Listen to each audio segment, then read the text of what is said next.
at the bottom here, like I said, you can see the exit signals, and I'm going to talk about this when I show you these markups.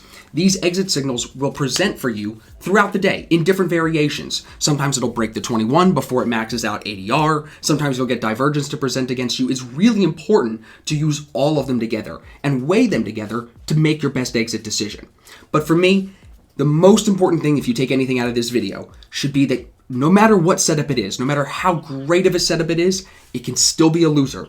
So you have to follow these consistent rules no matter what. If it's a C setup and it still looks beautiful, but it's still a C, but it looks beautiful and it could run all day, doesn't matter. Lock the stop loss on that C setup or you're going to regret it. I've regretted it. That's why I'm sharing this with you guys.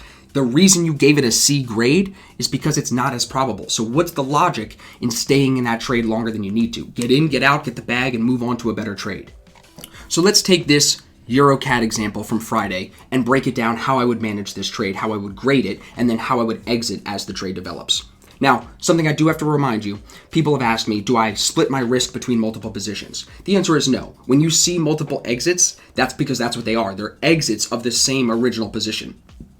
For the most part, I'm not adding into any of these trades. The only time I'm doing that is right now I'm trying to build something into the system. I'm testing something where we could actually be getting out of our losers sooner and adding into our winners as they develop. So that's where my trading now has taken me. By doing so many markups and really trying to grow into these systems, to grow into my edge, it's taken me to this approach of let me get out of my losers quicker and get into my winners more with more size when I know that they're working. So right now, I'm not adding to risk more times than not. Very, very often, very, very rarely will you see me add risk. I'm trying to normally get in at the best price with the appropriate risk based on that letter grade setup. If it's a B setup, it's getting 2%. I know where the stop is. I want the best price possible. I don't want to try to get two different prices right now until I test that more and know that it's working. So for now, we're getting in with the best price with the appropriate size. So for a setup like this, TDI looks great. EMAs look great. You see they're in a full downtrend. I know just because I was trading last week, all the higher time frames here are short biased. So everything here was just telling you, you want the best price to find this thing break out to the downside. So at about 3 o'clock in the morning on Friday, I was up. So we were looking for trades. You see it breaks out here. It closes really strong, 155.83. That then sets up the risk reward setup for the A1 entry. The stop loss is about 25 pips away. So then what I do is I measure 25 and 50 pips away from that because that's 1R and 2R, just like I have that labeled here. Now let's watch this develop candle by candle and I'll show you how I would manage it. So you see within 45 minutes, we're through 1R. As soon as we hit 1R, we're up 25. Because this is a good B setup, you take half that trade, you lock the stop. So let's use the black line here to lock the stop. That's my stop loss now in profit. Half the trade, just about half the trade would be closed right there at 1R. You then want to give it more time. There's no exit signal. It didn't break the 8 EMA even yet. Give it plenty of time. Boom. 30 minutes later, you're up over 2R now. So you take a little bit more off and then you move the stop loss down to 1R. You want to get out if it ends up coming back that high. So then you let it build, let it build. You, again, in the course, I show you how to read divergence on the 1 minute and things like that to really go deep into this. But for this example, you see it pushes even further past 2R and then ends up coming back here and stopping you out in profit. So still a blue trade. You managed to piece your way out. You waited for the exit signal and it worked out well. Now, as the day goes on, this actually ended up presenting another short signal, a D1 here. If I erase all this, whoops. This ended up presenting again here at about 6:45, 7 o'clock. So that short bias could have carried you into the next one good trade, which was a D1 entry off that 50. And as you can see, that one fell really, really nicely. So if you manage them the same every time, you're going to get stopped in profit very often. You're going to get your take profit hit very often. And you're going to be able to repeat that process every single time those entries present. And that's the most important thing, is the consistency behind the exits. I want to just show you another example. This is USD CHF. Here, this trade, you're looking at an A1 breakout, really good TDI, really good EMAs. Everything here said that we were going to probably get movement to the upside here. And this made sense because we saw Euro USD on this day looking like it was going to come lower. That was the trade I was in. I'm going to show you that next. The stop loss on this A1 setup would be about 11 pips. So if you measure 11 pips higher from the stop, because we're buying it, that's about here, which looks like we're going to get hit on that 11 pip 1R level in this bar here.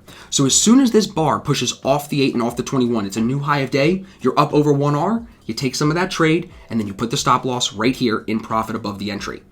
Let me mark this in purple so you can see what I'm talking about. So then take profit 1 is right there. So then we're looking for another 11 pips from there to take profit again. We'll measure right here. Again, another 11 pips higher would be just about there.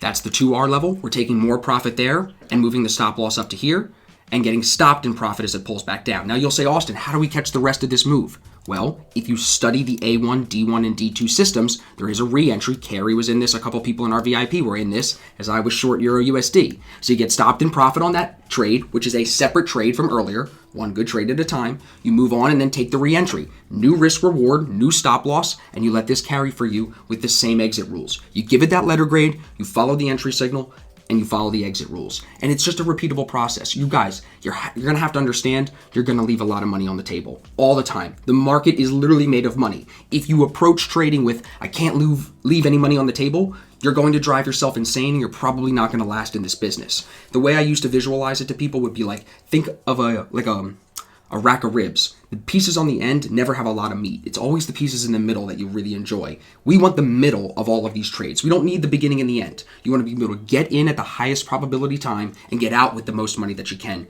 at, again, the most probable time. So it's always about timing and consistency. And I think the way you can match timing and consistency and implement that into your trading, whether you're trading with us or not, is by using some type of exit system like I have detailed here. So again, take a screenshot of this. I know this video was a little bit longer than my trade recaps, but I hope you got some value out of it. You now understand how I'm grading the setups, how I'm applying risk management beforehand and identifying the entry signal. And now you should see how I'm managing these trades, how I'm using trade management with exit signals and with basically just basic R levels, R multiples to determine how I'm getting out of these trades. And again, it comes down to trading a winning system. All 3 of these entries are proven, tested, and have been working for us for years. So because they're winning systems, meaning you win 6, 7, 8 out of 10, these exit signals are solid. So again, the long video should bring you some value. If you have any questions, please drop a comment down below. I'm here to help you guys in any way that I can. And if you did take any value, if you're going to take any of this and make your own exit thought process sheet or do whatever, copy this one. Use the same one as I'm using. I don't care.